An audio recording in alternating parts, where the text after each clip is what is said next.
NAMM 2025, Dr. Dan, Andy the Guitar Geek, Ibanez, Joe Satriani, and the two legends from Korn. Yeah, big news. Big news. The two legends from Korn, you already mentioned that, because Hed is back. You know, Hed was, there were some dark times, you know, where Hed was somewhere else, but now he's back, and these guys, they are back with a bang, because they You created... couldn't say he didn't have his head in the game. Oh, nice one. Yeah, and they came back with a bang because they created the Yin and Yang K7 models. You want to take Yang? I'll take Yin. Yes, of course. So you're currently holding a Monkey signature guitar, which is an RGA-based K7 with a 𝗫𝙗𝗨𝗦 body. It features a low pro edge tremolo with the super cool U-bar. I don't know if you want to remove that or not. You did tricky. Yesterday. Yeah, and I failed heavily. And there you go. It's there you go. So this, yeah, that's correct. This is the U-bar. So what it does, it removes like the risk to, you know, kind of get in the way of the wiggle stick. So instead of the tremolo arm, they actually decided for the bar, so you can basically, with the palm of your hand, can do a little bit of a... And just to check, it goes that way, not that way, right? That is very correct. Thank you very much for pointing that out, Andy. So you can still do some, See? Some trem stuff. There you go. Still go blah, blah, blah, and blah, blah, blah, without, you know, spinning that round. I really like that. Actually, that's a technique that, for instance, also Nick Johnson is using, but he's using a regular trem, and then he's just lifting up the back of the trem. But so you've got another hole basically for... Correct. So that's like a specifically designed bridge for those K7 guitars, and that dates back to the early 2000s. I think 2001 when the first K7 came out, and it was like, what kind of bridge is that? And so I'm actually super stoked to have this low pro edge trem in that format back, because it's also now available as a spare part, which is great. So if you're like a K7 and you know, got an issue with that, if you need one of these, just email Dan.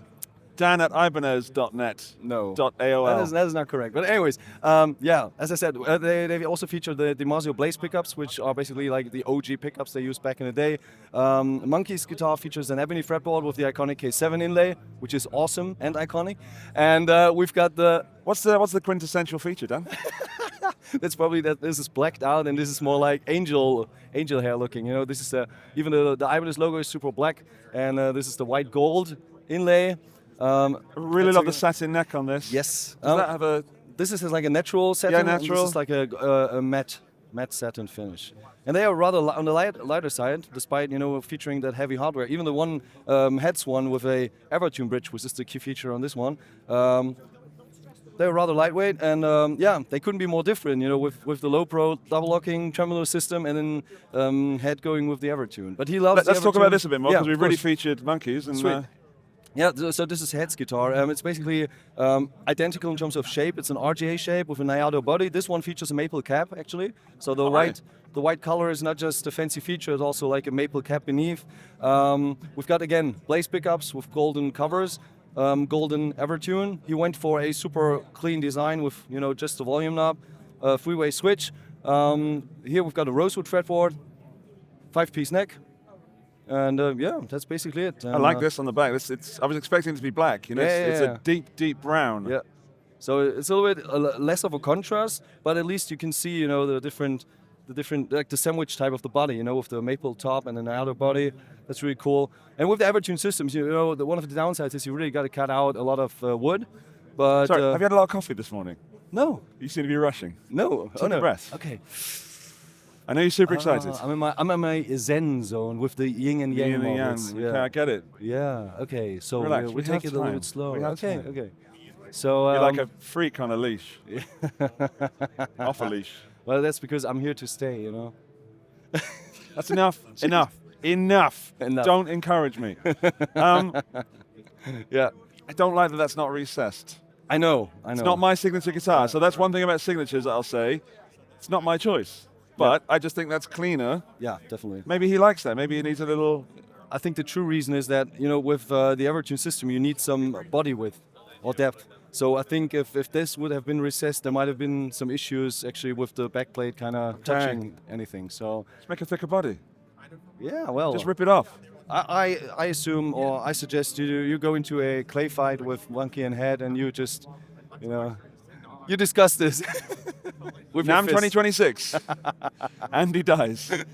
No, but like as I said, super stoked to have those back. I mean, there were a lot of fans waiting for these models, and You know, as a fan of the original models, I'm really cool. It's really cool to see these guys also evolve. You know, the original models, they were basically like just copies in different finishes. Oh. And now with the Yin and Yang models, each of the two guys have kind of find their own preference, you know, in terms of hardware and looks and everything. So that's super cool. They are also they are made in Indonesia, so they are rather affordable. And of course, they are feature loaded. For what they are, yeah. So we're talking about like $1,700 ish, but the price not yet decided. But below 2K, and I think this for a guitar with those features is pretty cool. Sure. And makes it more accessible, as if we would have like a made in Japan super exclusive. Japan, you're talking at least double that, Kinda. and with reason. Yeah, kinda. So yeah, K7 Yin and Yang. Thank you very much. There are links to this in the video description, and I've just realized there's not going to be because we got another one behind us. Yes. I went into absolute automatic mode then. There's a really shiny guitar behind us. I was really distracted by the people walking by. People just started coming in, and they shouldn't be yet. It's not even 10 o'clock. Yeah, Andy is like working so hard that we started even before NAMM opened. So yeah, which is good. I mean, sorry everybody. Like and subscribe. See you in the next one. Oh, hello. May I hold it because it looks super heavy, there you go. but it isn't. No, it's not. It's actually an older body. So this is the JS1GD, the gold boy. You know, there has been the chrome boy like many years back. And Satch has always been a fan of those chrome finish. And, you know, there were several attempts that failed, and then several attempts with artificial materials like 𝗬𝗏𝗪 that was working. I'm really trying to drop some facts here. I'm sorry, Dan. But you're making it so hard. I'm sorry. It's the last day of NAMM and I'm super distracted by a shiny thing. Sorry. I love gold. I love gold. We're so old.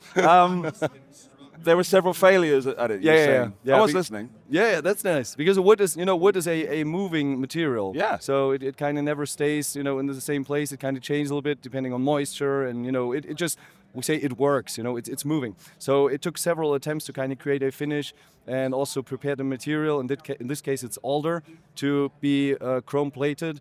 In a way like they did it here. And what's so cool is that it's no longer as fragile or as prone to scratching compared to previous models.